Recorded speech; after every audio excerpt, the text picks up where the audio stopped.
Continuando nosso planejamento, hoje a gente vai falar um pouquinho sobre medidas numéricas descritivas.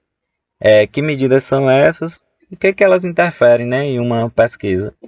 E a gente vai ver que elas são bem interessantes. Claro que hoje a gente só vai ver quais são e estudar um pouquinho da média. E aí nas próximas aulas a gente vai estudar as outras. Então, de que forma podem ser essas medidas numéricas? Na verdade, elas se dividem em 3 grupos, que são as medidas de tendência central, as medidas de variação e as medidas de formato. O que são essas medidas de tendência central? Elas correspondem a uma extensão na qual todos os valores de dados se agrupam em torno de um valor típico central. Ou seja, bem simples de entender. Se eu tiver um time com 10 jogadores, eu posso calcular a média de altura dos 10 jogadores. Beleza? Então a média de altura desse time é 1,80 m. Ou seja, aquele time eu associei a uma medida central. Não quer dizer que todos os jogadores tenham essa altura. E aí o que são medidas de variação? Corresponde ao montante de dispersão de valores em relação ao valor central. Às vezes a gente faz a média e aí a média do time deu 1,80 m, mas tem um jogador que mede 2,20 m. Então, esse valor tem uma diferença bem grande em relação ao valor central, que é o valor da média. Então, existem medidas que calculam essa variação. E existe as medidas numéricas de formato, que elas são um padrão de distribuição de valor, partindo do valor mais baixo para um valor mais alto. Depois a gente vai ver que essas medidas elas podem ser simétricas ou assimétricas, dependendo de como está a distribuição nos quartis em relação à média e à mediana. Então, como eu já falei, as medidas de tendência central são 3. A média, mediana e a moda. São medidas fáceis de calcular, né? Só que são medidas bem importantes, porque elas descrevem bem uma pesquisa que a gente faça, beleza? Aí, quais são as medidas de dispersão ou de variação em relação ao centro? São essas daqui, amplitude, intervalo interquartil, variância, desvio padrão e coeficiente de variação. Nas próximas aulas a gente vai calcular, entender todas elas, né? E o que elas interferem em uma distribuição. E além dessas, eu tenho as medidas de simetria, que elas variam de acordo com a mediana, com esses intervalos interquartis. Beleza? Então, nas próximas aulas a gente vai entender melhor como é que essas medidas funcionam. Na aula de hoje a gente vai estudar só sobre média. E média para dados não agrupados. Porque quando os dados estiverem agrupados, vocês vão ver que tem uma maneira diferente de calcular. Um fato curioso, né, é que as medidas de tendência central, na maior parte dos conjuntos de dados, eles demonstram uma tendência distinta para um determinado grupo em torno de um valor central. Ou seja, que tendência distinta é essa? É o valor médio ou a média aritmética. O que é o valor médio? Vou pegar um grupo e fazer uma média daqueles valores. Ele me dá a ideia de média aritmética. Mas também eu posso fazer em torno do valor do meio, que é diferente de valor médio. Valor médio estou fazendo a média da distribuição. O valor do meio eu estou pegando o termo central daquela distribuição, ou mediana. E o valor mais frequente, ou moda. Se o valor é mais frequente é porque ele aparece muito, né? Então a gente relaciona ele com a moda. E aí, só para entender melhor, o que é média? Média é o ponto de equilíbrio do conjunto. Eu coloquei essa balancinha do direito, né, para dar a ideia de equilíbrio. A gente vai fazer uma média de todos os valores e tentar pegar um valor que equilibra melhor a distribuição. Aí o que é mediana? Ela vai dividir o conjunto em 2 partes iguais. Beleza? Então eu vou dividir esse conjunto meio a meio. E o que é moda? Moda, na verdade, é o valor mais provável, ou seja, é aquele que mais aparece na minha distribuição. E aí, dando início às nossas medidas de tendência central, a primeira delas é a média aritmética. Eu já até falei mais ou menos o que é, mas média aritmética simples ou simplesmente média é a medida de tendência central mais comum, onde todos os valores desempenham igual papel. Para calcular algumas outras medidas, a gente vai precisar da média, então ela é uma medida bem importante e que a gente tem que calcular o valor correto. Ela é o ponto de equilíbrio em um conjunto de dados, ou seja, é como o ponto de apoio de uma gangorra. Eu vou representar a distribuição em torno daquele valor, ou seja, da média aritmética. Matematicamente, ela é a soma de todos os valores em um conjunto de dados, dividido pela quantidade de valores no conjunto. Ou seja, se eu tiver nota de 10 alunos, como é que eu faço a média? Eu vou somar as 10 notas e vou dividir por 10, que é a quantidade de alunos. Então, a forma de calcular a média aritmética é bem simples.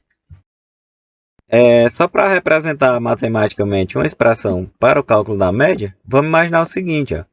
Considere a série x1, x2, x3 até xn. O que são esses x? São n valores, ou seja, se eu estiver pesquisando o peso das pessoas, então aqui é o peso de x pessoas. Se eu estiver pesquisando a altura, aqui é o peso, a altura das n pessoas, beleza? Então, se a pesquisa tiver 30 pessoas, aqui terão 30 valores para uma variável que eu esteja avaliando. Tranquilo? E aí, o que é a média? A média a gente representa por esse x com a barra em cima. Ela dá a ideia de média aritmética. Ela é igual ao quê? A soma de todos os valores dividido pela quantidade de valores. Ou seja, aqui estão os valores. Estão todos os valores da minha pesquisa. Como é que eu faço a média? Vou somar todos eles e vou dividir pela quantidade deles. Aqui, como eram n valores, dividi por n. Se eu fizer uma pesquisa com 15 pessoas, então aqui teriam 15 valores. O que seria a média? Somar os 15, dividir por 15. Isso eu estou falando para dados não agrupados. Tranquilo? Depois a gente vai ver para dados agrupados. E aí, para a gente entender melhor, vamos imaginar esse seguinte exemplo. Querendo determinar o tempo necessário para se aprontar na parte da manhã, e esse é um intervalo de tempo desde o momento em que você se levanta da cama até o momento de sair de casa.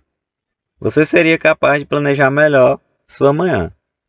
Então, o que a gente vai fazer? A gente vai fazer a coleta desse tempo que a gente gasta, ou seja, do momento em que levanta até o momento que a gente sai de casa todo dia, durante 10 dias consecutivos. E a gente vai fazer esse registro, beleza? Depois a gente vai calcular a média aritmética dos valores que a gente encontrou. E aí eu fiz a minha catalogação e encontrei o seguinte.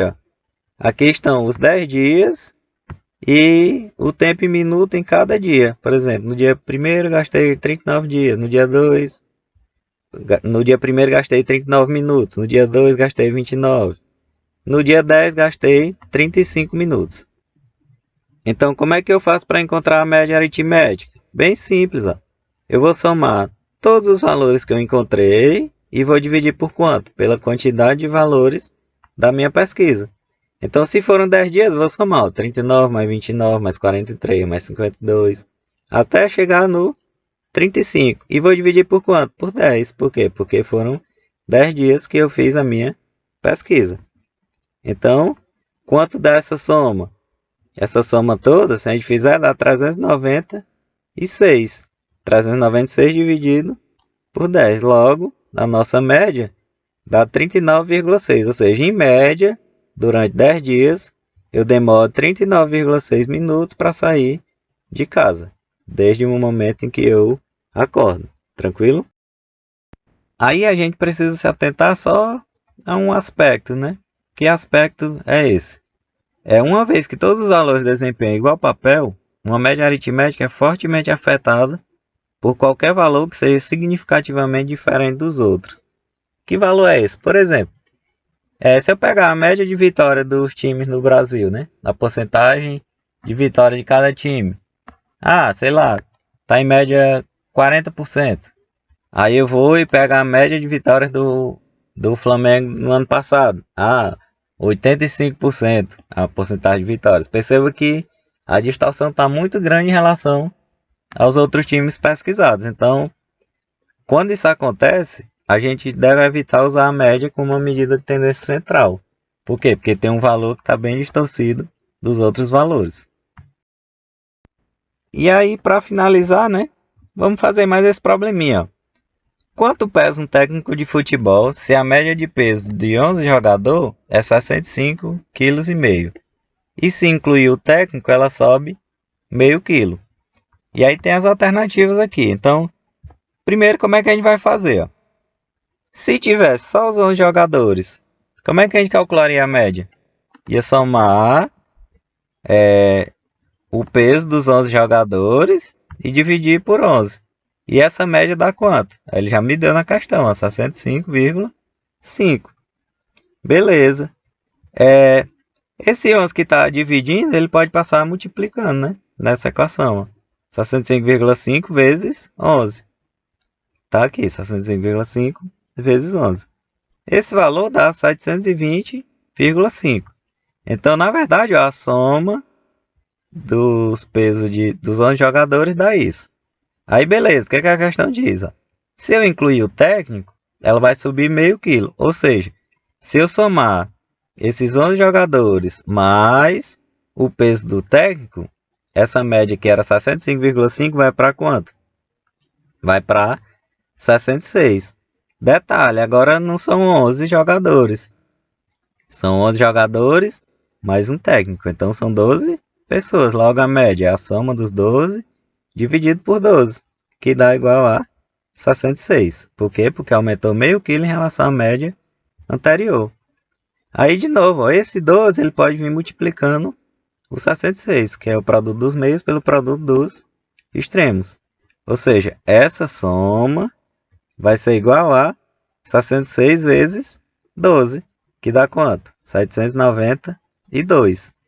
Mas perceba o seguinte, ó, que essa soma do J1 até o J11, a gente já tem. Essa soma vale quanto? 720,5. Então eu vou trocar essa soma por 720,5. Aí mais T é igual a 792. Então quem é o meu T? Ó, se aqui está positivo, passa para o outro lado, negativo. T é igual a 792 menos 720,5. Logo, T é igual a 71,5 kg. Alternativa B. Então, essa é a nossa aula inicial sobre as medidas numéricas descritivas. Na próxima aula a gente vai estudar a moda e mediana. E nas próximas a gente vai estudar as outras medidas.